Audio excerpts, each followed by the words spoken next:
Fíjate, hay una táctica de supervivencia básica que cualquier persona que haya tenido que dar de comer a un niño pequeño conoce a la perfección.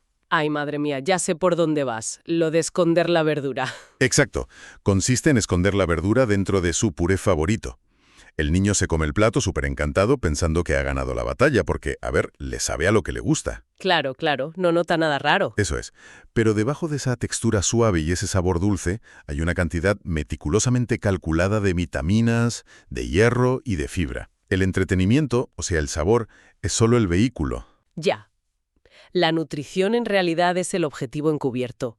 Es una estrategia brillante, y si lo pensamos bien, funciona porque esquiva por completo la barrera del rechazo. Totalmente. El niño no se pone a la defensiva porque no percibe la situación como una obligación impuesta. Pues resulta que cuando hablamos de educación ocurre algo fascinante que sigue exactamente la misma lógica. Así que bienvenidos a una nueva inmersión a fondo preparada especialmente a medida para quienes nos escuchan hoy. Eso es. En este programa tomamos las fuentes, las lecturas más densas y extraemos el conocimiento más valioso para evitar esa sobrecarga de información. Y hoy tenemos sobre la mesa un documento interesantísimo. Sí, es una presentación académica muy detallada. Exacto, que proviene de la Universidad de los Andes, concretamente de la Facultad de Derecho y Ciencias Sociales. Pertenece a su carrera de educación inicial y parvularia, que para que nos entendamos es lo que aquí en España llamaríamos la etapa de educación infantil. Y es un documento que, por cierto, está diseñado de una forma muy visual usando la herramienta Gamma. Pero bueno, lo verdaderamente valioso no es el formato, sino el paradigma que plantea.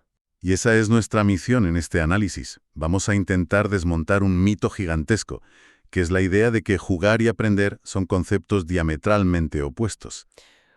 Sí, es un mito súper arraigado. Porque todos tenemos esa imagen mental del colegio tradicional. Si los niños están en silencio mirando una pizarra, están aprendiendo. Y si se están riendo y moviendo piezas por la clase, están perdiendo el tiempo. Claro, la falsa dicotomía de siempre. Así que vamos a sumergirnos en la estructura científica, psicológica y pedagógica que demuestra que las actividades lúdicas, cuando están bien diseñadas, son una herramienta académica increíblemente rigurosa. El problema principal es que solemos juzgar el juego desde fuera. O sea, vemos a un grupo de niños de 5 años apilando bloques o corriendo por el aula y pensamos instintivamente que el cerebro está en pausa. Ya, que solo están quemando energía y punto. Exacto. Pero de investigación de la Universidad de los Andes demuestra que la maquinaria de aprendizaje está trabajando a su máxima capacidad. Simplemente está oculta tras la diversión. Vamos a desmenuzar esto un poco, porque supongo que no cualquier juego sirve. Antes de meternos en cómo se construye un juego educativo paso a paso, creo que necesitamos entender qué es exactamente una actividad lúdica según esta metodología. A ver, las fuentes la definen como una acción que busca entretener y divertir. Pero, y aquí está la condición innegociable, mientras se aprende. Vale, o sea, tiene que darse a la vez. Eso es. Esa simultaneidad lo cambia todo. En el modelo clásico, la diversión es la recompensa. Lo típico de primero te aprendes la tabla de multiplicar y luego, si te portas bien, puedes jugar 10 minutos. Claro, el premio por sufrir. Exactamente. Pero aquí no. Aquí el conocimiento se adquiere a través de la propia mecánica del juego. Estas actividades promueven la participación activa, porque el niño no es un receptor pasivo de información. Es el protagonista de la historia. Totalmente. Es el protagonista que necesita usar esa información de forma práctica para avanzar en el reto que tiene delante. De hecho, en el documento original hay un par de imágenes que capturan esta idea de una forma muy gráfica. Hay una fotografía de un niño concentradísimo construyendo una torre con bloques de colores intentando que no se caiga. Ajá. Y luego hay otra de un estudiante dibujando y escribiendo. Pero lo curioso es que la fuente utiliza una iconografía súper específica junto a estas imágenes. Sí, ponen iconos, ¿verdad? Exacto, ponen el icono de un cerebro para representar el desarrollo cognitivo y el icono de una bombilla brillante para la creatividad. Y fíjate que no es casualidad que usen esos símbolos. Si miramos los 3 pilares de beneficios que establece la investigación, vemos que el juego ataca múltiples frentes a la vez. El primer pilar es la motivación. Que es fundamental, claro. Sí, porque el juego arranca al estudiante de la apatía inmediata. El segundo es ese icono del cerebro que decías, el desarrollo cognitivo. Hablamos de resolución de problemas en tiempo real y pensamiento crítico. ¿Y el tercero? El tercero, que a menudo se ignora por completo en la educación tradicional, es la interacción social.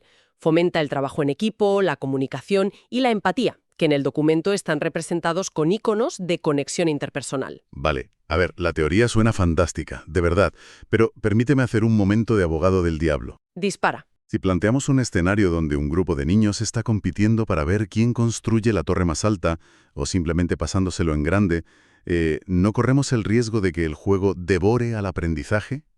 ¿A qué te refieres exactamente?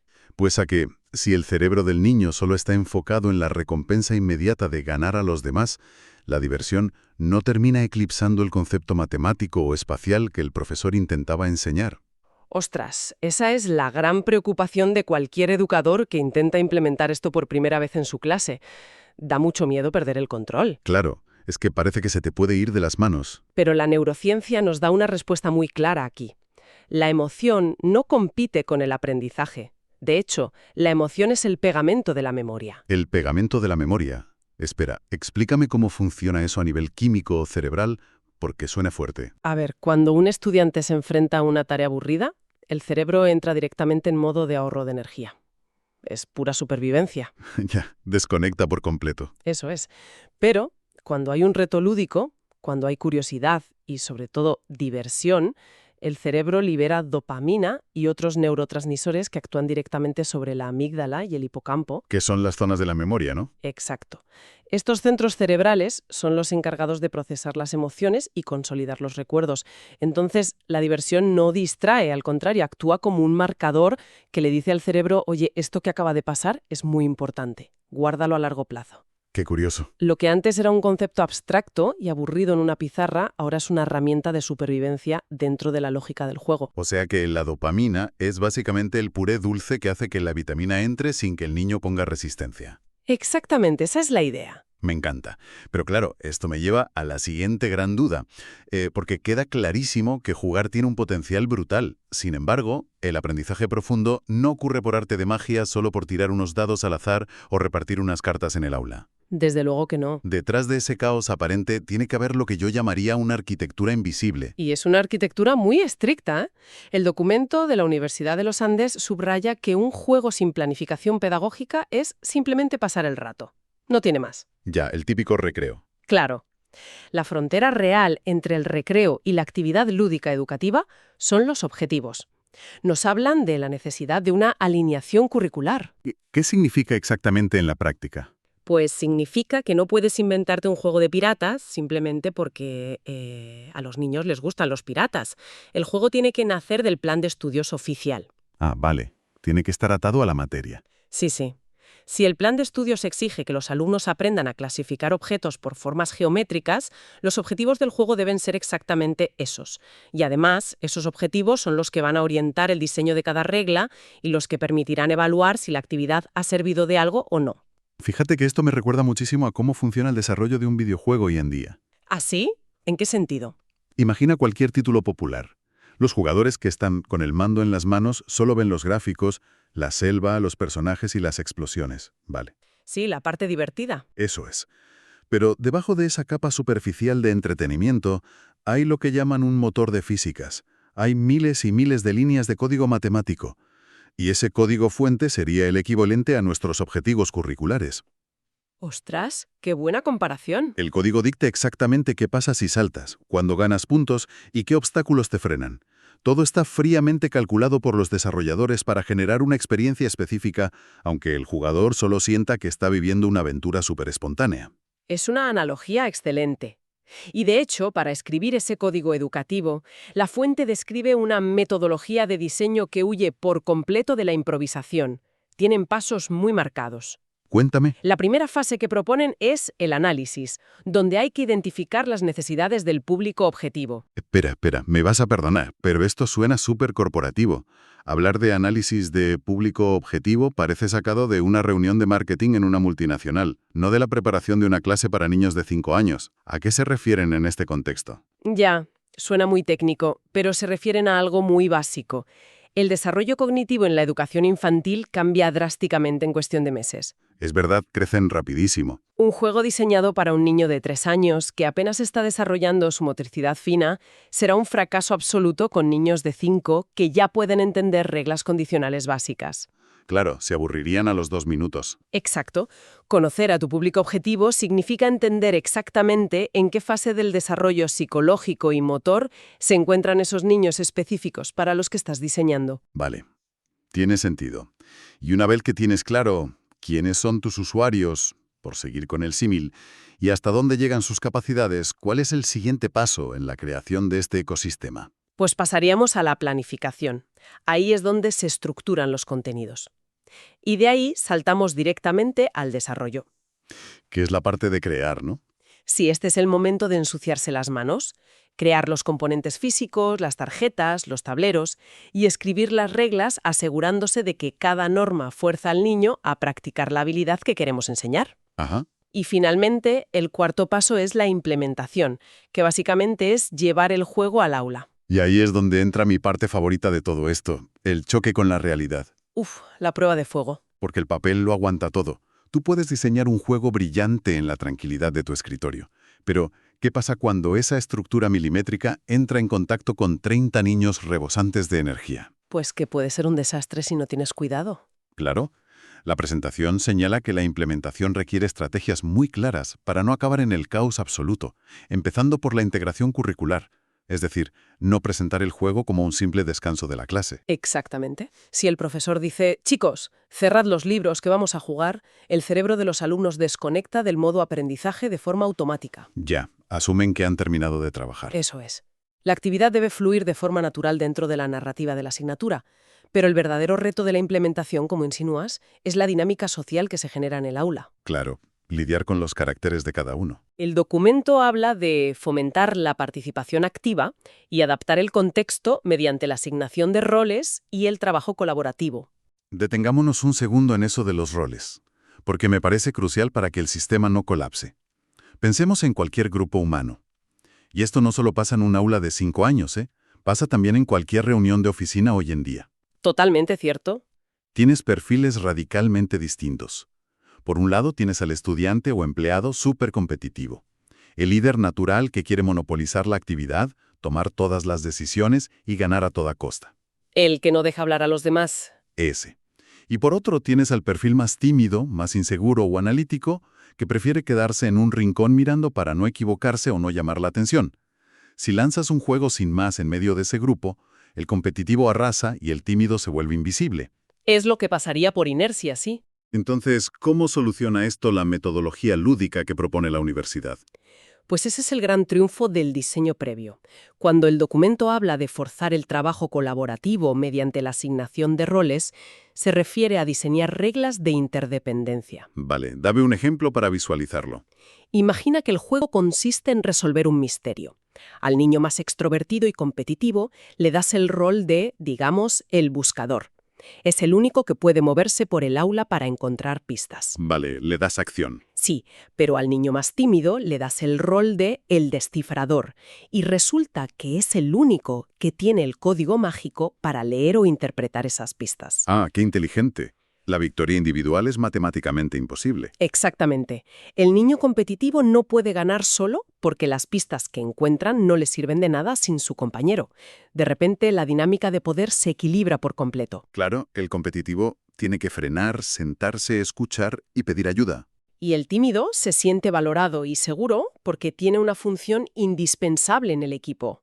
El comportamiento social, la empatía y la comunicación se están regulando de forma completamente invisible a través de las reglas del juego. Madre mía, es pura ingeniería conductual. Me parece fascinante cómo la estructura contiene el caos y saca lo mejor de cada perfil. Pero claro, el juego termina. Se recogen los materiales, la adrenalina baja y los niños vuelven a sentarse en sus sillas. Sí, la vuelta a la calma. Y entonces llega el momento que suele provocar más tensión en cualquier sistema educativo, la evaluación. Porque, ¿cómo sabemos si realmente se han logrado los objetivos matemáticos o lingüísticos, o si simplemente han estado una hora entretenidos haciendo ruido? La fuente aborda este problema diferenciando dos conceptos clave, la evaluación formativa y la evaluación sumativa. Vale, ¿cuál es la diferencia? En la formativa es continua. Es el profesor paseando por el aula y ajustando la dificultad en tiempo real si ve que el juego es demasiado frustrante o demasiado fácil para los niños. O sea, corregir sobre la marcha. Sí, Pero lo verdaderamente interesante aquí es cómo adaptan la evaluación sumativa. Esa es la que mide el logro final de los objetivos y lo hacen utilizando herramientas formales como las rúbricas. Aquí me vas a perdonar, pero tengo que oponerme frontalmente. A ver, ¿por qué? Porque ponerle una rúbrica de evaluación, una escala de puntuación académica clásica a un juego, bueno, suena a la manera más rápida, cruel y eficaz de matar toda la magia del proceso. Ya, suena contradictorio. Suena a convertir una aventura emocionante en un examen encubierto que va a generar exactamente la misma ansiedad de siempre en el alumno. Sería así si el profesor detuviera la actividad en seco para repartir un cuestionario de opciones múltiples en papel. Pero la genialidad de este sistema es que la evaluación ocurre en la sombra. En la sombra. Sí, el documento nos explica cómo diseñar rúbricas basadas en la observación directa. Te pongo un ejemplo práctico basado en las 3 dimensiones que menciona la fuente, para que lo veas claro. Adelante, porque necesito ver cómo funciona esto en la vida real sin arruinar el juego. Imagina que los niños están jugando a escapar de una isla construyendo un puente con materiales limitados, ¿vale? Vale. El profesor no está interrumpiendo, está a un lado observando con su rúbrica. La primera dimensión que evalúa son las habilidades cognitivas. ¿Y qué observa ahí? No mira si saben recitar números de memoria, sino si un niño analiza que un bloque triangular no sirve como base estable y busca uno cuadrado en su lugar. Claro, está evaluando lógica pura. Exacto. La segunda dimensión de la rúbrica es la colaboración. El profesor anota en silencio si un alumno comparte los bloques con su equipo o si se los arrebata a su compañero por la fuerza. La fuente también mencionaba la creatividad en esa rúbrica, ¿verdad? Recuerdo que hablaban de la fluidez de ideas. Sí, Pero ¿cómo mides la fluidez de ideas sin hacer un test o una prueba específica de creatividad? pues observando la reacción del niño ante el fracaso dentro de la propia mecánica del juego. Si el puente de juguete se derrumba, el niño se pone a llorar, se frustra y abandona la tarea. O dice inmediatamente, pues usemos estos bloques caídos como si fueran una balsa. Ostras. Esa capacidad de reestructurar la estrategia sobre la marcha, de reinventarse, es la fluidez de ideas. El alumno nunca siente que está siendo evaluado o examinado, simplemente está inmerso en el reto de escapar de la isla. Entiendo. El educador se convierte en una especie de antropólogo tomando notas de campo desde fuera. De hecho, la investigación también menciona el uso de la lista de cotejo para medir cosas superespecíficas como la escucha activa o la toma de decisiones, ¿no? Sí, el profesor literalmente tiene una hoja comprobando si hay contacto visual cuando hablan entre ellos o si negocian los conflictos de forma pacífica. Es brillante porque mantiene la inmersión totalmente intacta. Desde luego, pero imagino que toda esta enorme cantidad de datos y observaciones sociológicas no puede quedarse guardada en un cajón. O sea, no creo que sirva únicamente para poner un apto o no apto en el boletín trimestral y ya está. En absoluto. Si nos detenemos ahí, habremos fracasado por completo. En el aprendizaje basado en juegos, esos datos son el combustible del aspecto más transformador de toda la metodología. ¿Cuál es? El ciclo de mejora continua. La fuente detalla que, tras recoger los bloques o las cartas, vienen 3 pasos posjuego que son innegociables. La observación, el análisis de los resultados y, lo más importante de todo, la retroalimentación. Ese último punto me parece la verdadera joya de la corona de todo este documento de la universidad. La presentación habla literalmente de compartir los hallazgos con los estudiantes y generar un diálogo. ¿Eso es? Sinceramente, creo que esto dinamita por completo la jerarquía tradicional del aula. El alumno deja de ser un sujeto pasivo que simplemente recibe una nota al final de mes y pasa a ser un co-creador consciente de su propio proceso de aprendizaje. Exactamente. Es una democratización total del espacio educativo. Lo que fomenta este diálogo final es algo que en psicología llamamos metacognición. Vale, otro término técnico para la colección.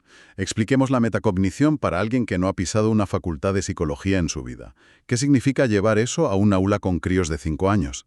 A ver, la metacognición, explicada de forma muy sencilla, es enseñar al cerebro a pensar sobre cómo piensa. Ajá. En lugar de que el profesor dicte sentencia y diga, chicos, habéis construido mal el puente y por eso se ha caído, el profesor se sienta en círculo con los niños y les pregunta de forma abierta, ¿Qué les pregunta? pues cosas como, oye, cuando el puente empezó a temblar, ¿decidiste usar el bloque rojo en lugar del azul?